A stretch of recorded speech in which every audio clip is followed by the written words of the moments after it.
Jermell Charlo says it's not what Terence Crawford did right, but what Errol Spence did wrong to lose the fight. What's good, everybody? It's your boy, Cardinal Red. But let's talk about it. Alright, so Jermell Charlo recently gave an interview. He spoke about his stablemate, Errol the Truth Spence Jr., and his loss to Terence Bud Crawford. And he has some pretty interesting things to say, and I just wanted to give my 152 nickels on what he had to say and break it down for anybody listening.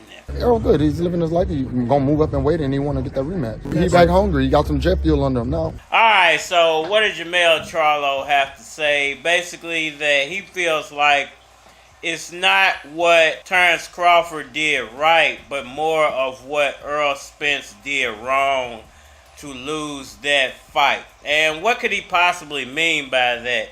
What did Errol Spence do wrong when it comes to the Terence Crawford fight? Hey man, let me ask you a question. If the feds came and kick your partner door down next door, and they kicked the door down on the other side of you, you think they give a damn about kicking your door down? That man won Tyson at 135. That man now the undisputed champion at 147. You think that man give a damn about going 154? You better open your eyes. This man don't give a damn about you. Well, if you ask me, I feel like Errol Spence did a lot of things wrong when it came to that fight. Now, I kind of feel like as a fan, I pressured Errol Spence into taking the Terence Crawford fight. Oh, God, what have I done? Even though he made it well known that he couldn't make the weight anymore. Like last summer, he kept saying that it was very difficult for him to make 147 pounds. Well, you got good muscle tone, nice chest expansion, he's up to weight.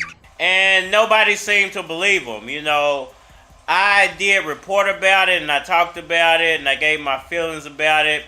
And I said that it could possibly be very true that he can't make the weight. But I felt like because he looked so good in the Ordanius Ugas fight, that couldn't be 100% true. He looked too good in the Ugas fight. Why would you say you can't make the weight when you just destroy Ordanius Ugas like that? So even myself, I feel like I put a lot more pressure on Errol Spence than necessary when it comes to this fight. And I think he took a lot of people's wishes at heart and their wishes to see the Terence Crawford fight at heart.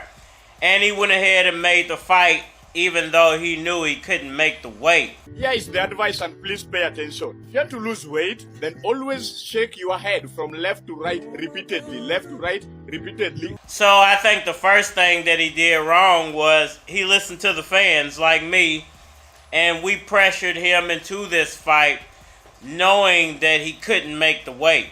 Now, you know, maybe all fans didn't realize, because even myself, like I said, I didn't realize that it was that big of a deal until fight night, until the fight actually went down, and you seen how awkward he looked in the fight, how totally off he looked during the fight. So now I'm a believer that, you know, what he said was completely true. He just couldn't make the weight anymore. I'm thin! I'm thin! Look at my cheekbones! Look at my chest! Look at my breasts! Oh, I don't have breasts! I'm an A-cup! I don't even need a bra anymore! Look at the there! My ass is gone now! I'm thin! Well, I'll be damned! And I think that he did a lot of things to try to make the weight, and that's what lost him the fight. So he took the fight when he knew he shouldn't have, and he did things outside of his norm to make weight that he shouldn't have. We heard that his former trainer say he wasn't using weights anymore, and when he was using weights, Spence was his strongest.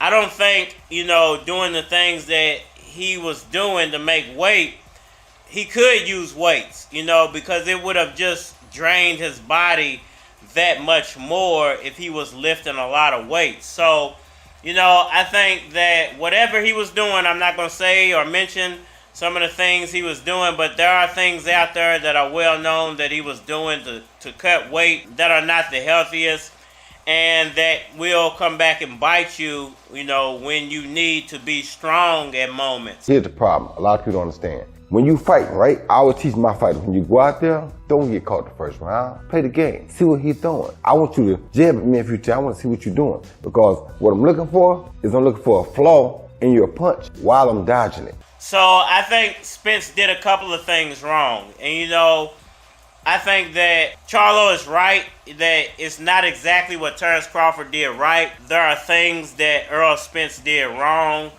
to make weight, and it came back to bite him. But I also agree with Charlo because he said that he feels like, yeah, people are making fun of Errol Spence right now. Yeah, a lot of people have turned on him. But Errol Spence is out enjoying his life right now. And the thing you got to know about Spence is that he's a real dog when it comes to his boxing. He said he feels like Errol Spence is 100% focused on, you know, making a point in the rematch. He 100% wants the rematch, and he thinks 154 is going to fit very well with Errol Spence. And Errol Spence most likely will shock the world the same way that Terence Crawford did in the original fight. What are you looking at, ass eyes? You plotting on me, boy? Well, let me tell you something, ass eyes. You know, the things that I feel like, though, that Terence Crawford did right, he brought speed to the ring. He brought combination punches. He came to take advantage of any and everything that he could in that fight, and he did, and he won the fight. So, you know, I agree with Charlo that it's not necessarily what Terence Crawford did right, but what Errol Spence did wrong. But there are things that Terence Crawford did do right, and you have to acknowledge that. And those are the reasons that he won the fight, and Errol Spence just didn't look himself. So predictable and stupid. The man comes straight ahead. He's tailor-made for me, and he's gonna get hurt. But I pity the fool, and I will destroy any man who tries to take what I got. You remember what he did to you last time, right? Now it's your turn. Prediction? Pain. Y'all let me know what y'all think about all that down in the comment section below. That like button for me. Sure. Subscribe. Holler at me on all social media platforms. Facebook, Instagram, YouTube, Twitter. You're more than likely to get a response on the tubes, so holler at me over there. If you want to collabo, feature a product or your channel on my channel, feel free to hit my Gmail because it is a flock of cards at gmail.com. And we are money. Got a plan, better yet a blueprint. 100,000 CDs trying to start a movement. Mama told me pray about it, you can do it. Daddy told me they won't give you shit, you gotta prove it. So I'm back with my true shit. Me against you like a bat against a toothpick. But yet I'm still on my cool shit. Calming niggas down when they wanna pop a few clips and leave your brains on your collarbone. Have your ass all gone like Carter Holmes. If you're feeling like I'm fly, you are not alone. But you a bitch, get your runway model on. I'm fly. You ain't never heard a track this clean. You ain't never heard a flow this mean. You ain't never seen a nigga this high. You ain't never seen a nigga this fly than a set of wings. I'm fly than you ever seen. I'm fly than them other guys. I'm flyest motherfucker alive. Show a player love when I approach her. Bang on tracks, keep my mic in a holster. Your boy ain't missing, but his face on posters. A young, fresh nigga, bad as fly as a vulture. I stay around dead guys, try and make my bread rise. Potent marijuana, give me red eyes. And I ain't lying, you can smell it on me. I ain't let the bouncer hit it, so he telling on me. Nigga, run along and tell your homies. I don't even know your homie, I can tell you phony. My guest list keeps some felons on it. It's like my lid got helicopter propellers on it. I'm fly. You ain't never heard a track this clean. You ain't never heard a flow this mean. You ain't never seen a nigga this high. You ain't never seen a nigga this fly than a set of wings. I'm fly flyer than you ever seen. I'm fly, flyer than them other guys. I'm fly, fly as motherfucker.